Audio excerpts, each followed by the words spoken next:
All right, so we're back and ready for another deep dive. Today we're tackling cybersecurity, specifically this thing called the just enough privilege model, or as the cool kids call it, JEP. Now, I know what you're thinking, what in the world is that, and why should I even care? Well, hold on to your hats because that's exactly what we're going to figure out today. Basically, we're talking about who gets to see what in the digital world and why that's so important. Think of it like, a need-to-know basis, but applied to all those files and systems we rely on every day. And don't worry, we have an expert here to break it all down for us. So, what exactly is JEP, and why is everyone making such a fuss about it these days? Well, you see, JEP is really all about giving users just the right amount of access, just what they need to do their jobs. Without giving them any extra permissions that could end up being a security risk. It's very much tied to this fundamental security concept called the principle of least privilege. So it's like, are we trying to keep the hackers out? Or is it more about, preventing those internal slip-ups and mistakes we all make? Honestly, it's a lot bigger than just keeping the bad guys at bay. Sure, preventing unauthorized access is key, but JEP also addresses those internal issues, like accidental deletions or misuse of accounts. Think of it like this. If someone accidentally deletes important data or an account gets compromised, JEP helps limit the damage. Right, so it's all about minimizing the risk no matter where it's coming from. Makes sense to me. But can you give us an example, something we can relate to illustrate how this actually plays out in real life? Oh, absolutely. Remember that huge data breach a few years back, that big retailer? Well, a lot of it came down to them not having good access controls. Employees had way more access to customer data than they needed. Now, if they had JEP in place, that breach could have been much less severe. So that's a good lesson in what can go wrong when you don't have JEP. But can you give us an example of a company that's doing this right? A real success story? Sure. Actually, I recently worked with a financial firm that was having a tough time with those GDPR regulations, the ones about data protection. But once they implemented JEP, they were able to prove to regulators that they were serious about protecting customer data. Not only did it help them avoid those big fines, but it also boosted their reputation. So JEP isn't just a good idea, it's becoming a must-have, especially with all these regulations popping up. But let's get down to brass tacks. When we say just enough privilege, how do companies figure out what that enough actually looks like, for different people and situations? Well, that's where it gets really interesting, to the whole process. And it takes careful planning and analysis. You have to clearly define roles and responsibilities and then match those to specific access privileges. So it's like creating this digital map, showing exactly who has permission to go where, right? Yeah, you got it. And this map, so to speak, it's constantly changing. Roles change, new systems pop up, and security threats evolve. So companies have to regularly review and update those access privileges. So it's not a one-time thing. It requires constant attention and adjustments. But what are some of the practical tools and strategies companies can use to implement JEP effectively? Well, one of the most common approaches is something called role-based access control, or RBAC for short. It's all about managing access based on the role someone has in the organization. So instead of deciding who gets access on a case-by-case basis, you create these standardized roles with predefined sets of permissions. Exactly. You assign users to these roles, and it simplifies things tremendously. Plus, it's way easier to track and manage than giving access on a whim. And it reduces the risk of those human errors that always seem to happen. So RBAC is like one of the key tools in the JEP toolkit. What else can companies do to put JEP into practice? Well, another crucial aspect is using strong authentication methods. Yeah. Things like multi-factor authentication. Oh, like when you have to enter a code from your phone on top of your password. That's the one. It adds that extra layer of security by requiring multiple forms of verification. Makes sense.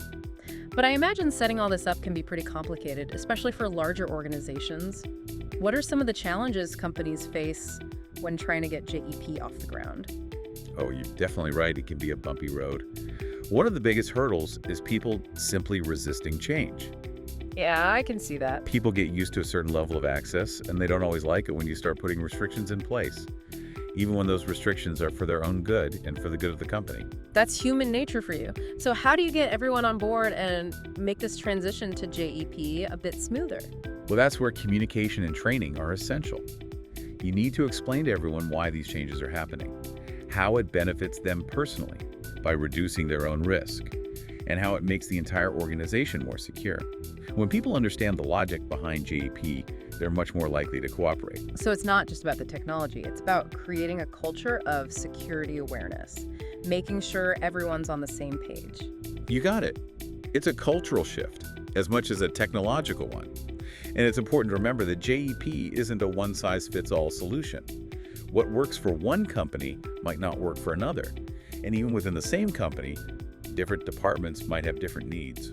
So you have to tailor it to the specific situation, but let's say a company is ready to embrace JEP.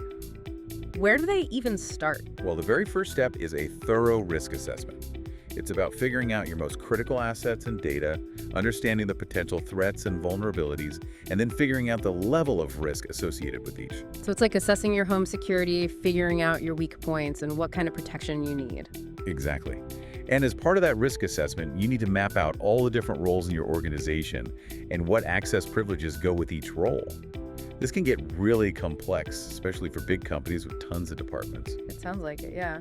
So how do you manage all that complexity and make sure you're giving the right access to the right people? That's where technology can really help.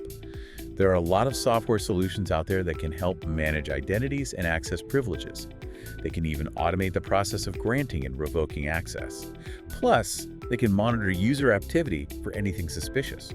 So technology can streamline the process and minimize human error. But we talked about resistance to change earlier. Are there other human factors companies need to consider when implementing JEP? For sure. One common trap is something called privilege creep. Privilege creep. Yeah, it's when employees slowly accumulate more access privileges over time, often without realizing it. They might change roles, take on new responsibilities, or maybe they were just given access to something because they needed it at some point.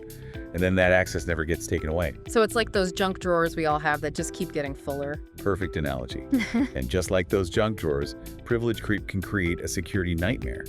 Suddenly you have people with way more access than they need, which increases the risk of breaches and data leaks. Okay, so how do you stop those digital junk drawers from overflowing? Well, regular access reviews and audits are key.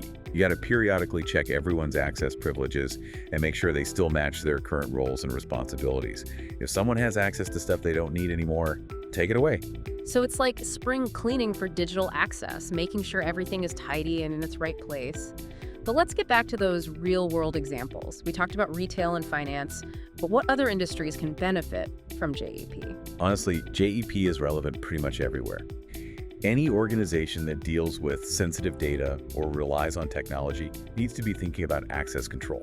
Like in healthcare, protecting patient privacy is a huge deal. Hospitals and clinics need to make sure only authorized personnel can see those patient records. So JEP can help prevent those high PA violations we always hear about. Exactly. What about other sectors? Take the energy sector, for example. They're responsible for critical infrastructure, and if someone gets unauthorized access to their systems, it could be disastrous. JEP can play a vital role in protecting those systems from attacks and ensuring everything keeps running smoothly. So JEP isn't just about protecting data, it's about protecting critical systems and infrastructure too. What about government agencies? Do they use JEP? Absolutely. Governments handle tons of sensitive information, from national security secrets to personal data of citizens. JEP helps them protect that information from both external and internal threats. So it sounds like JEP is relevant across the board, from small businesses to big corporations to government agencies. You got it. It's all about protecting whatever is valuable to an organization, whether it's data, systems, or their reputation. And it's not just about protection, it's also about efficiency, right? Exactly. When you have a clear picture of who needs access to what, you can streamline processes, reduce administrative overhead, and make sure everyone has the tools they need to do their jobs well. See, I was thinking mainly about security, but I hadn't really considered the efficiency aspect. So JEP is about security, compliance, and optimizing operations. Precisely. And that brings us to another important point, accountability. When you have a well-defined access control system, it's much easier to track who's doing what, when, and why. So it's like having a digital trail of breadcrumbs that you can follow if something goes wrong. That's a great way to put it. It's crucial for incident response, investigations, and even just routine audits. But what about those times when someone actually needs elevated privileges for a specific task? Just temporarily. That's where the concept of just-in-time access comes in. Instead of giving someone permanent elevated privileges, you only give them those privileges when they actually need them, for a specific task and for a limited time. So it's like checking out a special tool from the toolbox only when you need it and then returning it when you're finished. You got it. That way you minimize the risk of those tools being misused or falling into the wrong hands. And there are technologies that can automate this whole process, granting and revoking privileges based on predefined rules and workflows. It makes things easier for IT administrators and enhances security at the same time. Sounds like a win-win to me. But with all these safeguards in place, RBAC, multi-factor authentication, just-in-time access, is there still a human element that can mess things up? Well, there's always the human factor. And one area where companies often struggle is finding that sweet spot between security and usability. If the JEP model is too restrictive, it can really hinder productivity and frustrate employees who can't access the resources they need. So it's about finding that balance, right? Maximizing security without making things too difficult for people to do their jobs. Exactly. It takes careful planning, communication, and ongoing evaluation.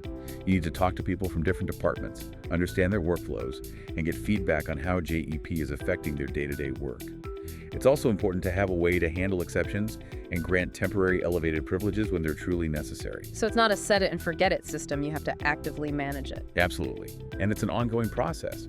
As technology changes, new threats emerge, and business needs evolve, your JEP strategy needs to adapt too.